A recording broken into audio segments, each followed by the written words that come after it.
Hello everyone, today we are going to discuss the application of Biot-Savart law.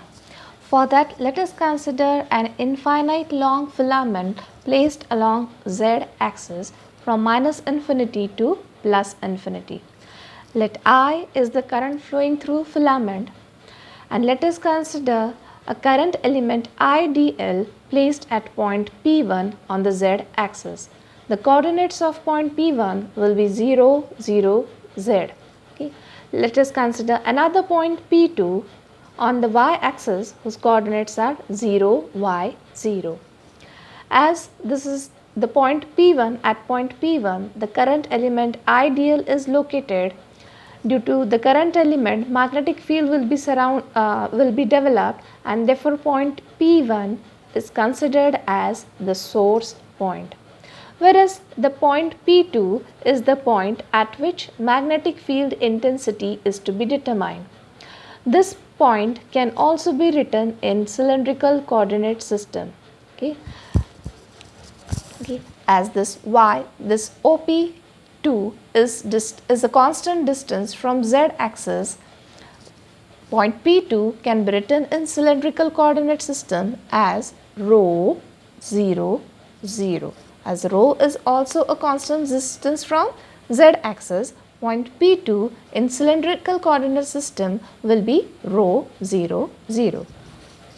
Now, according to Biot-Savart law, the magnetic field intensity at point P2 due to the current element IDL is written as d h bar is equal to I dl cross A R12 upon 4 pi R12 square.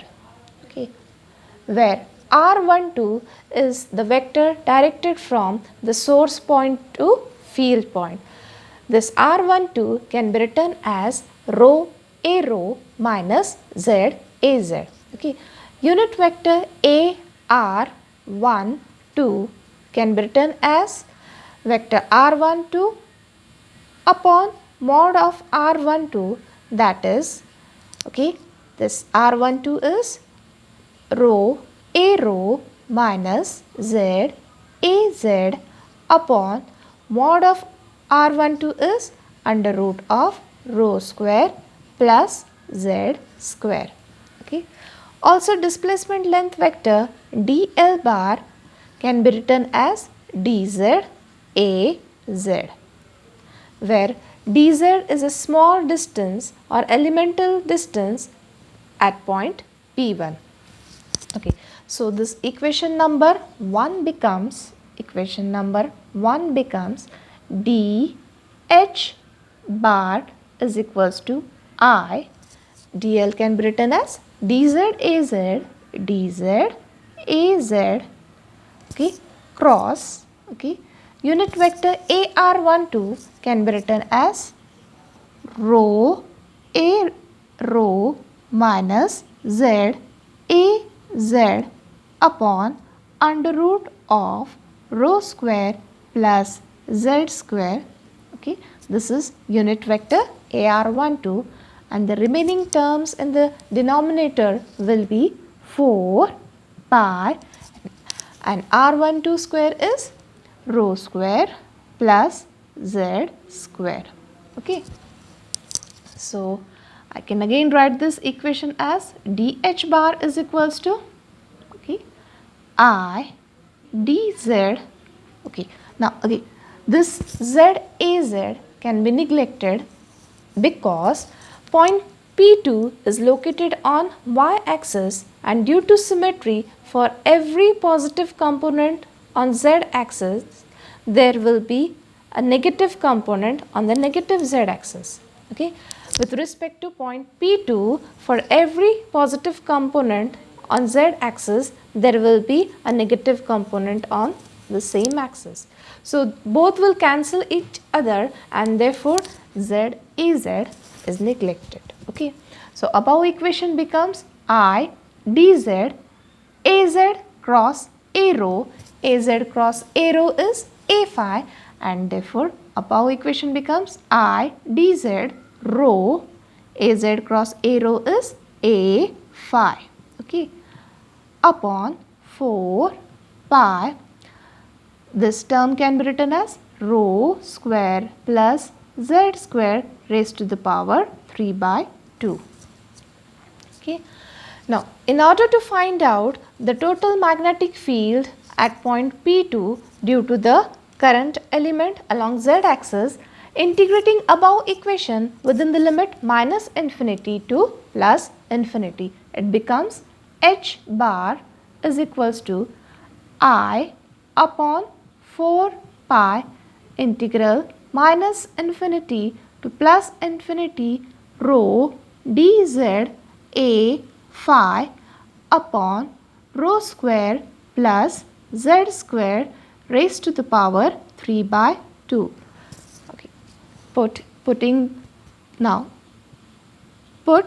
z is equals to rho tan theta. Then dz will be equal to rho sec square theta d theta. Also from this equation, we can find out the value of theta, that is theta will be equal to tan inverse of z by rho. Okay, so if the value of z is minus infinity, okay, then the value of theta will be equal to tan inverse of minus infinity, which will be equal to minus pi by 2.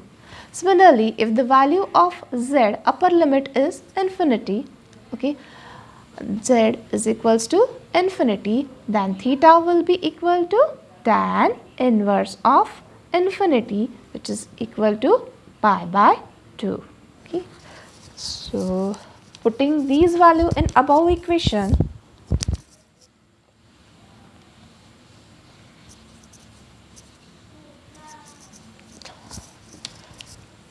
this equation becomes H bar is equals to I upon 4 pi. Okay.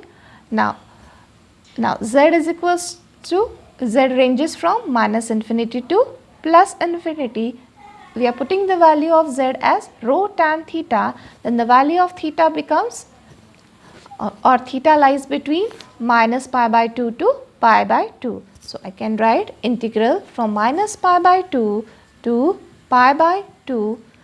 Okay, this rho as it is, value of dz is rho sec square theta d theta and this a phi. Okay, upon rho square plus the value of z square will be rho square.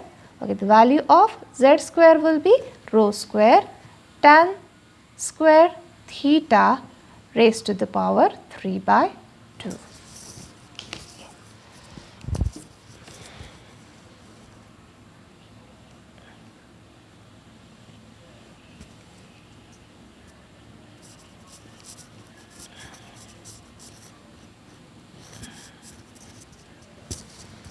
Okay, I can further simplify this equation as H bar is equals to I upon 4 pi integral from minus pi by 2 to pi by 2. This will become rho square sec square theta d theta a phi upon this rho square can be taken common, rho square raised to the power 3 by 2 square and 2 getting cancelled, it will be rho cube. So, rho cube is taken as common. In the bracket there will remain 1 plus tan square theta, and 1 plus tan square theta is sec square theta raised to the power 3 by 2. Okay. Solving this equation, I get H bar is equals to I upon 4 pi. Okay, this getting cancelled, rho square, and this is rho cube. Okay, and sec square theta, and this will be sec cube theta, and therefore they will remain. You can write this equation, integral from minus pi by 2 to pi by 2. Okay, here 1 upon rho sec theta d theta a phi. Okay, rho is constant, and therefore I upon 4 pi rho integral minus pi by 2 to pi by 2 sec 1 upon sec theta is cos theta d theta a phi. Okay, I upon 4 pi rho integral of cos theta is sin theta, and therefore sin theta within the limit minus pi by 2 to pi by 2 a phi. After solving this, we get h bar is equals to I upon 2 pi rho a phi. Okay, its unit will be ampere per meter. So this is the equation for magnetic field intensity due to a long infinite current filament along z axis using the Biot-Savart law. Thank you.